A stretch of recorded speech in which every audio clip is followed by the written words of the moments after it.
त्रिपुरा में शहीद हुए हवलदार गिरिजेश कुमार उद्दे का पार्थिव शरीर उनके गृहग्राम चरगांव माल पहुंचा।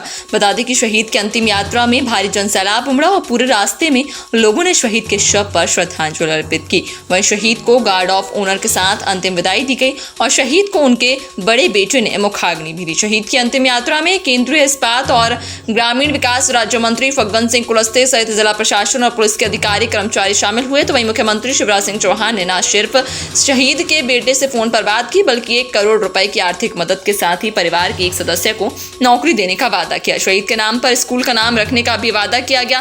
गिरिजेश कुमार बीएसएफ की 145वीं बटालियन में हवलदार थे जो त्रिपुरा में तैनात थे और बीते दिनों उग्रवादी हमले में शहीद हो गए। त्रिपुरा में उग्रवादियों से लड़ते समय मंडला का लाल शहीद हुआ है। आज उनका पार्थिव शरीर गृहग्राम पहुंचा। वहीं गृहग्राम आने से पहले शहीद के काफिले का जगह जगह फूलमालाओं से स्वागत हुआ और राज्य सरकार की तरफ से केंद्रीय मंत्री फग्गन सिंह कुलस्ते शहीद गिरिजेश के पार्थिव शरीर को रिसीव करने पहुंचे, जिसके बाद गृहग्राम आकर केंद्रीय मंत्री कुलस्ते ने उनको श्रद्धा सुमन अर्पित करते हुए श्रद्धांजलि दी। तो वहीं केंद्रीय मंत्री कुलस्ते ने राज्य सरकार की तरफ से शहीद के परिजनों को 1 करोड़ धनराशि और एक स्कूल और स्मारक बनवाने की घोषणा की। वहीं इस दौरान पूर्व मंत्री ओमकार सिंह मरकाम और क्षेत्रीय विधायक अशोक मर्सकले भी मौजूद थे। बीएसएफ के डीआईजी संजय शर्मा ने बताया कि गिरिजेश बहुत ही बहादुर और सरल स्वभाव के थे। हेड कांस्टेबल गिरिजेश 145वीं बटालियन त्रिपुरा में पदस्थ थे। हमने 19 तारीख को सर्चिंग के लिए एक पेट्रोलिंग पार्टी निकाली। उस दिन इन्होंने बोला कि मैं गाइड के तौर पर कार्य करूंगा। जैसे ही अपने साथियों के साथ 1-2 किलोमीटर बाहर निकले वैसे ही इनको लगा कि बाई तरफ कुछ हरकत हो रही है, तो इन्होंने अपने साथियों को अलर्ट किया। उतनी देर में उग्रवादियों ने इनकी टुकड़ी पर हमला कर दिया, जिसके जवाब में इन्होंने भी फायरिंग की। गोली गिरजेश की राइफल पर लगी और कुछ गोलियां गिरजेश को लगी। क्योंकि ये सबसे आगे थे, लेकिन अपने साथियों को बचवाने में इनका योगदान काबिल तारीफ और सराहनीय रहा। उग्रवादियों से लड़ते समय गिरीश उद्देश्य शहीद हुए। उनके योगदान को भारतवासी और बीएसएफ के जवान हमेशा याद रखेंगे। मंडला से प्रदीप दुबे की रिपोर्ट।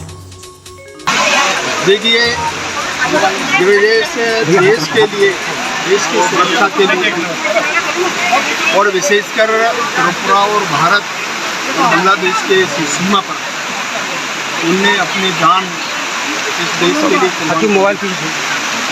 और आज हम सब एक परिवार के लिए हम यहाँ सब उनको करने के लिए आए। सरकार की ओर से, मध्य प्रदेश सरकार की ओर से 1 करोड़ रुपये की गृहस्थी सहायता राशि देने का निर्णय किया है। उनके बच्चे को दूसरा एक भव्य यहाँ पर स्मारक बनाने का और तीसरा एक विद्यालय का नामकरण ही देश के नाम से करेंगे। लगभग इतनी ही राशि विभाग की ओर से जो उसके प्रावधान हैं वो यहाँ पर कई जगह पर रह दिया है। हमने भी करीब इतना ही राशि के रूप में सहायता देने का निर्णय उन्होंने भी किया है। पूरी पार्टी जो तकरीबन 20-25 आदमियों की थी उसमें इन्होंने बोला कि नहीं, मुझे गाइड, ये खुद गाइड में रहे। तो जैसे ही तकरीबन बाहर गए 1-2 किलोमीटर बाहर, तो इनको लगा कि बाएं हाथ की तरफ कुछ हरकत हो रही है कुछ जंगलों के अंदर में।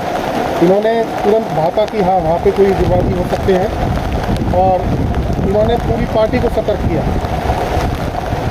लेकिन उसी तुरंत उग्रवादियों ने फायरिंग करा। फायरिंग करने के बाद में क्योंकि ये सबसे आगे थे, इन्होंने भी फायर किया और एक बुलेट इनके राइफल पे भी लगी। बाकी तो इंक्वायरी होगी, लेकिन जो इनका योगदान है बाकी पूरी पार्टी को बचाने के लिए वो वाकई महत्वपूर्ण और सराहनीय है।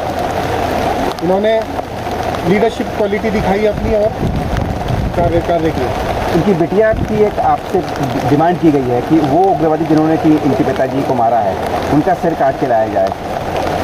देखिए, बीएसएफ अपना काम करेगी जो उसको करना है, उसमें कोई शक वाली बात नहीं है कि हम वहाँ पर जो डिप्लॉयड हैं वो इसी कार्य के लिए डिप्लॉयड हैं और ज़्यादा देर दूर नहीं, कभी ना कभी कहीं से वो हत्या चढ़ी जाएंगे। बीएसएफ की तरफ से कुछ इनको परिवार को कुछ देखिए, बीएसएफ का हमारा परिवार जो हमारे महानिदेशक साहब है क्लियर कट, उन्होंने आज स्पेशली एक डीआईजी को भेजा है, मुझे भेजा है ताकि फैमिलीज़ को थोड़ा दिलासा दिया जाए, इनको बताया जाए। हमारे एक आदत होती है बीएसएफ में, हम किसी को कभी भी अकेला नहीं छोड़ते। इनकी फैमिलीज ऑफ पार्ट है हमारे, वो बीएसएफ के अभी ज़िंदगी भर वो हमारे साथ रहेंगे और जितने भी उनको इंसेंटिव्स दिए जाने हैं वो हम पूरा करेंगे। काफ़ी है इसके अंदर में, बहुत सारी चीज़ें होती हैं, जैसे बीएसएफ सुरक्षा कवच है और एक्स्ट्रा ग्रेशिया ग्रांट है, पेंशन जो मैडम को मिलेगी ताजिंदगी, बच्चों को एक कॉम्पेंशनेट अपॉइंटमेंट भी मिलता है और शादी अगर लड़की की होती है तो उनका भी योगदान, उनको भी बीएसएफ हेल्प करती है। तो ऐसा कोई सिस्टम नहीं है कि हम इनको छोड़ देंगे और हम भूल जाएंगे, ऐसा नहीं है। हम इनके हमेशा, देश इनका हमेशा ऋणी रहेगा और हमेशा इनका योगदान बटालियन की तरफ से और बीएसएफ की तरफ से हमेशा ध्यान में रखेगा। Thank you sir.